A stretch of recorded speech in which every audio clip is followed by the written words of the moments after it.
সূরা ইখলাসকে উল্টো করে লিখে কাউকে বশীকরণ করার পরে অনেক সময় আপনাদের বশীকরণ হয় না, অর্থাৎ আপনারা সূরা ইখলাসকে উল্টো করে লিখে কুফরি কালাম করে কাজ করেন, তারপরও আপনাদের কাজ অনেক সময় মিস্টেক হয়। এটা দিয়ে কাজ করার পরেও আপনাদের কাজ হয় না। কেন হয় না, আজকের ভিডিওতে এই বিষয়টি আপনাদেরকে সম্পূর্ণ বুঝিয়ে বলার চেষ্টা করব। আজকের এই ভিডিওটি আপনাদের জন্য খুবই দরকারি একটি ভিডিও, বিশেষ করে যারা বশীকরণের কাজ করেন তাদের জন্য খুবই দরকারি একটি ভিডিও। ভিডিওটিকে না টেনে একটু শেষ পর্যন্ত দেখার চেষ্টা করবেন। ভিডিওটি শুরু করার আগে সংক্ষেপে কিছু কথা বলবো। টিকটকে কখনো আমরা কোনো ভিডিও ছাড়ি না, টিকটকে আমাদের কোনো অ্যাকাউন্ট নেই, কিন্তু প্রতারক চক্র আমাদের ভিডিওগুলোকে টিকটকে আপলোড করে এবং আপনাদের সাথে বিভিন্ন রকম প্রতারণা করার চেষ্টা করে। এই প্রতারক চক্র থেকে সাবধানে থাকতে স্ক্রিনে দেওয়া নাম্বারে সরাসরি ভিডিও কল দিয়ে আমাকে দেখে কনফার্ম হয় তারপর কাজ দিবেন। চলুন তাহলে কথা না বাড়িয়ে ভিডিওর মেইন আলোচনায় আসতে পারি। দর্শক, অনেক সময় আপনারা কাউকে বশীকরণ করার জন্য সূরাতুল ইখলাসকে উল্টো করে কুফরি কালাম করেন, এটাকে সুন্দর করে লিখেন, লেখার পরেও এত মারাত্মক কাজ করার পরেও আপনাদের কাজ অনেক সময় হতে চায় না। এই না হওয়ার পিছনে সবচেয়ে বড় কারণ কি এবং কেন আপনাদের কাজটা হয় না, এত বড় মারাত্মক কাজ করার পরেও?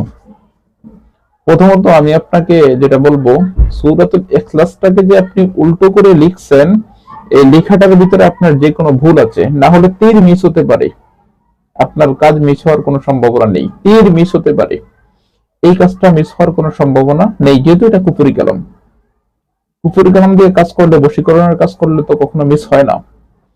হয়তো আপনার লেখার ভিতরে কোনো জায়গায় কোনো সমস্যা আছে, এই জন্য যখন আপনি কাজটা করবেন, প্রথমে আপনি যে টোটকাটা লিখেছেন সূরাতুল ইখলাসকে উল্টো করে, আমি সূরাতুল ইখলাসকে উল্টো করে কিভাবে লিখতে হয় এ সম্পর্কে একটা ভিডিও আমার চ্যানেলে দেওয়া আছে।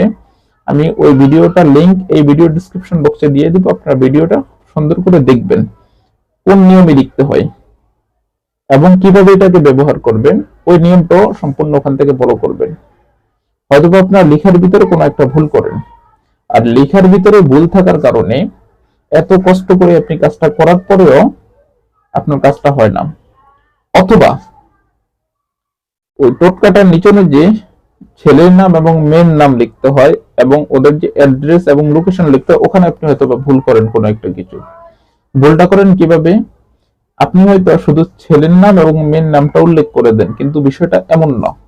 আপনি ওখানে লিখতে হবে অমুকের ছেলের সাথে অমুকের মেয়ের বশীকরণ হোক। যেমন ছেলের নামের জায়গায় আপনি লিখবেন, উদাহরণ দিয়ে আমি বলতেছি, আব্দুর রহমানের ছেলে মমিনের সাথে আব্দুল মতিনের মেয়ে রিপার বশীকরণ হোক। আর মেয়ের নামের জায়গায় আপনি মেয়ের বাবার নামটা উল্লেখ করবেন না, মেয়ের মার নামটা মনে করেন কুলসুম। মেয়ের নামের জায়গায় আপনি লিখতে হবে কুলসুমের মেয়ে রিপা, রিপার সাথে আব্দুর রহমানের ছেলে মমিনের বশীকরণ হোক। নামটা এরকম ভাবে লিখতে হবে। ছেলের নামের শেষে আপনারা ছেলের বাবার নামটা ছেলের নামের সাথে ছেলের বাবার নামটা যুক্ত করবেন, মেয়ের নামের সাথে মেয়ের মায়ের নামটা যুক্ত করবেন। এই নিয়মে যখন আপনারা বশীকরণটা করবেন, এই নাম লেখার ক্ষেত্রে এবং টোটকাগুলো কোন জায়গায় রাখতে হবে, কিভাবে রাখতে হবে, আমি ওটাও বলেছি, শোষণের কথা বলেছি।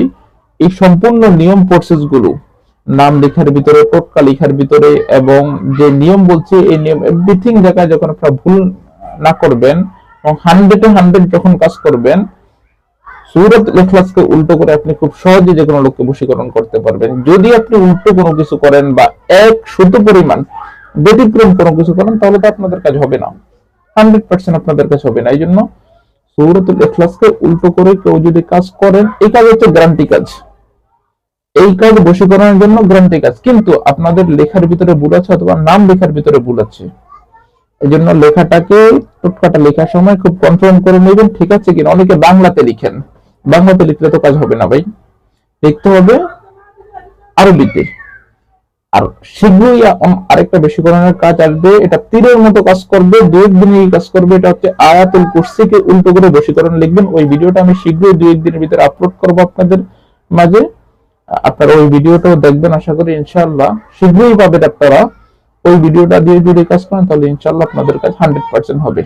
ধন্যবাদ।